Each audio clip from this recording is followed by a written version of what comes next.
Welcome to the Monday Monologue.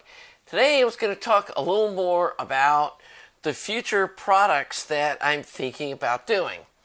And I'm sticking with this style design for my first model, the, SD01 or whatever I'm going to call it. I haven't decided yet, but, I've gone over enough about the options on this, about, let the user decide or the purchaser decide where they want the RCA jacks and whether or not they want a volume control.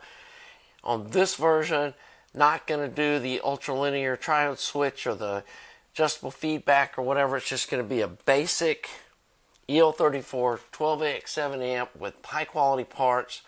It's going to sound really, really good. But I'm thinking, in the future, what do we want to do?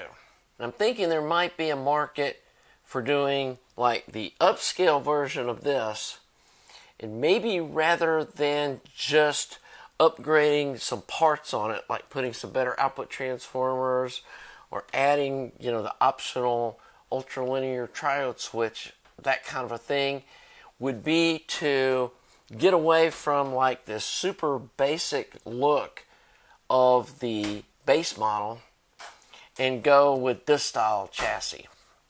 Now this is going to add probably a couple $100 to the cost over what this is, but it definitely has a more upscale look to it. And it would need to have a bigger footprint because the wood takes up, obviously the sheet metal is super thin and this wood takes up room that I need underneath to attach everything. And the transformers can't bolt down where the wood is, and so it would probably come back to here and it would be about this wide instead of this wide.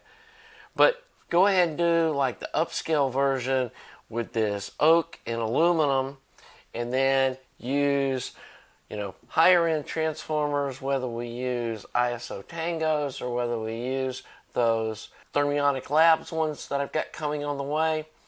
And I'm not sure which one of those we would go with. Maybe stick with this Hammond iron because, there's economies of scale of buying a bunch of this stuff. And I know Hammond power transformers are super reliable. And it won't mess with the layout too much, just changing the output transformers. But like I said, go with this sort of a thing. Have it with the ultralinear triode switch. Have it with the switch where you can do two different negative feedbacks or shade feedbacks or zero, so people can play around with that sort of thing for different sound, and market that as the the next up. So let me know what you think about that idea. I do know several local woodworkers that could make these wood chassis in mass quantity of them if I needed them, and so that would be employing some other, kind of small business person working out of their house that could do these and make a little bit of money on the side too. So it's all about supporting local businesses too, what I want to do with all this. So let me know what you think about that idea. And, honestly, we could even have these made to order and you could say, yeah, I want it out of walnut and I want a dark stain, or, obviously we can't match colors and that sort of thing, but I think there could be some options on the kinds of wood used in that case too. But the next big thing I'm thinking about is what other kind of amp do I want to do besides just this EL34? And I think about so what's really popular? And I know 300B amps are kind of the go-to single-ended amp. And at this point, I've had enough people build my design 300B amp and gotten feedback from people saying things like, this is the best 300B amp I've ever heard.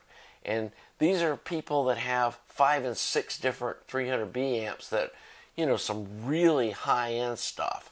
And so I'm thinking that that's probably the next thing I want to make, is a really nice 300B amp. And I've been looking at all the options, and honestly, if I'm going to do it, I'm thinking, let's do it right and not mess around. But then there's another side of me that thinks about, well, there's a hole in the market in that kind of lower tier, maybe not, the $1,500. There's no way you can do a decent 300B amp for that. But maybe there's a market for the same sort of thing that I'm talking about doing here, where we have like a base model that has Hammond power transformers and chokes, has a Hammond steel chassis like this, doesn't look anything, out of this world great, but it's functional. I don't think this is ugly. Some people have said they think it is, but whatever. But then do like some Hashimoto EI core output transformers, which I know those work good, and try to hit a price point that's like an affordable one, and then do a second kind of all-in one where we use, like, again, this wood chassis with the aluminum plates. We go with all ISO Tango iron, use their transformer choke, output transformers, and like I said, just kind of do an all-in version.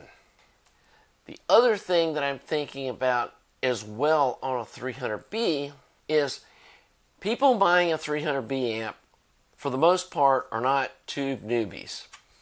And they already know what kind of tubes they like, or that they're going to roll tubes, and whatever tubes that I put in it probably aren't going to be the tubes that somebody else wants. And I really don't want to be like special ordering tubes for people and waiting and all that stuff. So I'm thinking about selling them, obviously tested with XYZ tubes before they're shipped out, but then selling them with no tubes in them, or maybe with a rectifier tube but no other tubes in them, and let the user decide, hey, I want to buy Western Electric tubes, I want to buy Gold Lion, I want to buy, whatever kind of tubes they think they might want, and then leave it up to them to pick the tubes they want. And honestly, that'll help meet a price point.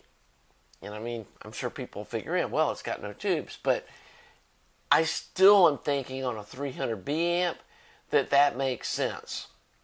And then I don't have to worry about the tubes getting damaged in shipping or anything either, because they're expensive tubes. I mean, if some of these JJ EL34 tubes, one of them gets cracked on the way to somebody, it's like, oh, that's $20, no big deal. But, you are buying Western Electric 300B tubes and something happens to one of them in shipping, there's $1,500. And so, let me know in the comments what you think.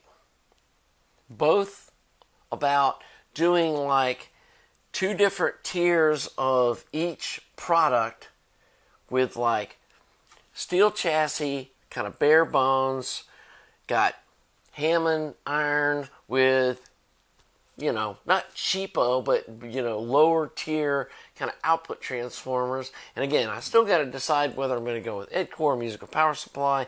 And it's going to be a good sounding, solid amp with high quality resistors and capacitors. There's not going to be any budget on that deal. But then also have a higher tier version that's got nicer iron. It's got a more decorative, attractive kind of a chassis and that sort of a deal in both an EL34 and then a 300B with no tubes, so that the end user can decide how much money they want to dump into the tubes. So that's kind of what I'm thinking for right now. I'm still just ordered 5 amps worth of iron and chassis and stuff. They should be here next week so I can start working out how I'm going to do a template for drilling and work on the CAD drawings and all that kind of stuff. There have been a lot of comments of people going, kits, we want kits. And so I know kits are going to be popular and people are wanting to do that. And the big hold up for me is figuring out the chassis fab stuff. But somebody put in the comments, why don't you just make a basic kit for us guys that like making our own chassis? And that got me to thinking, that wouldn't be hard to put together. Because I'm already buying, lots of 100 resistors and all that kind of stuff, is, put in a box the resistors, capacitors, tube sockets, maybe even leave it up to you guys what kind of RCA jacks and speaker jacks you want to use, because that's kind of a personal preference too. But like, put the tag strips and, no hardware, because you may be using a wood chassis and the hardware that I sent you wouldn't work. And no iron, and just say, here's the power transformer you need, here's the choke you need, here's the specs on the output transformers. They need to be 5K and, this many milliamps and whatever. And then you can spec, whatever kind of iron you want to use. And I think I could put kits together like that in a pretty short period of time. And don't include the power switch. Let y'all figure that out. You may just want a toggle switch or one of those little rocker switches. I see all the stuff people build, which I think is really cool, and what really makes DIY neat is how people come up with cool ways of doing their own amp. And so let me know in the comments what you think about that, about putting together a really basic kit. And I could probably have those ready to sell in a month or so. Because like I said, I'm buying quantities of these parts. If I knew I was going to be selling these basic kits, I would just order 20 of these capacitors instead of 10 of them, or 50 of them, or whatever I'd need to order. Depends on how popular these kits are. But I think I've said before, the biggest thing that spooks me about kits is, the instructions. And I know I don't want to sit down and write something like these assembly manuals they used to give with those ST70 Dyna amps. That just, with these paragraphs of text explaining, each little move you do, assembling it. I don't have the patience for that. But I do think I could put together like a PDF that had, close-up pictures of the assembled things step by step as I was building one of these. Like, take pictures of okay, here it is with just the resistors put in, and then here it is with just these caps and that sort of thing, and kind of show a step-by-step pictorial thing. And then, maybe even in the picture have like text showing this is R10 and this is R12 and that sort of thing, and then have the resistors in the BOM by their, by their resistor numbers and stuff. And then obviously there would be the assembly videos that I'm going to do once I do this prototype and I kind of figure all this out. I'm going to do a really slow kind of step-by-step video thing. Would that be enough? And then the second thing is the expectation of some sort of customer support. I mean, I get people emailing me. Some guy's emailing me right now. He built one of my 300B DIY amps that it's like free plans on the internet. I'm not charging anything for this. And he's expecting me to help diagnose why their high frequency response isn't what he expects it to be. And he's like, well, I built it just like yours. And then he starts sending me pictures of it, and it's got a completely different power supply. It's got totally different capacitors, and all the parts inside it are different than what I used. And I'm thinking to myself, how can somebody expect me to do like free diagnosis on something that you went out on a limb, changing everything? And it was almost accusatory of like, well, your design, it shouldn't sound like this. I'm just like, and I guess that's my fear, is getting into this thing where, because the same thing happens on these EAR 834 clones. People say, yeah, I saw your EAR video and I built one and it's got a bunch of noise and it's doing this and that and the other. And then they send me pictures and it's like, oh yeah, well, I put the tube sockets over here and ran wires across the chassis over to the printed circuit board, and I put the power supply up underneath the other board, and it's a little different. It's like, it's not even the same thing. It's like, I don't, you know, and I don't mind trying to help people. Obviously, I mean, I would be doing these videos and stuff if I didn't like helping people, but there's a line I've got to draw if I'm ever going to get anything done for myself, and especially, you know, if I'm wanting to get this company going, I'm going to be doing this kind of stuff, and I'm not going to have just endless amounts of time to diagnose problems people are having. And the sad thing is, most of the people that are having these problems, when I send them a schematic, they're like, well, I don't know how to read a schematic. So, like, you didn't follow the instructions. You decided to go off and do it differently on your own, and you don't even have the basic electrical, not electronics, just electrical knowledge to read a schematic. And so, I'm almost thinking, you know, guys, if you can't read a schematic, I mean, you may ask people before they buy a kit, do you know how to read a schematic? And if they say no, it's like, then I'm not selling you a kit. Go learn how to read a schematic, and then I'll sell you a kit. Because to me, if you don't know how to read a schematic, and you haven't put the energy into learning that much about this stuff, which is like the very basic to me, then you really shouldn't be picking up a soldering iron until you learn how to do that.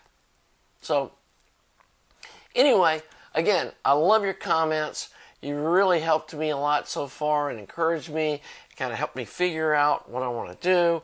And so, let me know what you think about these ideas. And I hope I don't sound just like I'm getting burned out, because I don't feel like I am, but I do feel like there's kind of a line I need to draw on how far I'm going to go into just free helping people for, you know, stuff. And I mean, I hope that it doesn't sound like I'm being a jerk or something, but it is kind of exhausting. So anyway, hope you're enjoying my channel. If you are, please subscribe, please like the video. Thanks to all you folks that join my Patreon. That really helps me kind of stay motivated. Thanks again to you folks that make donations at my website. That also helps a lot. And we will see you next week for the Monday Monologue.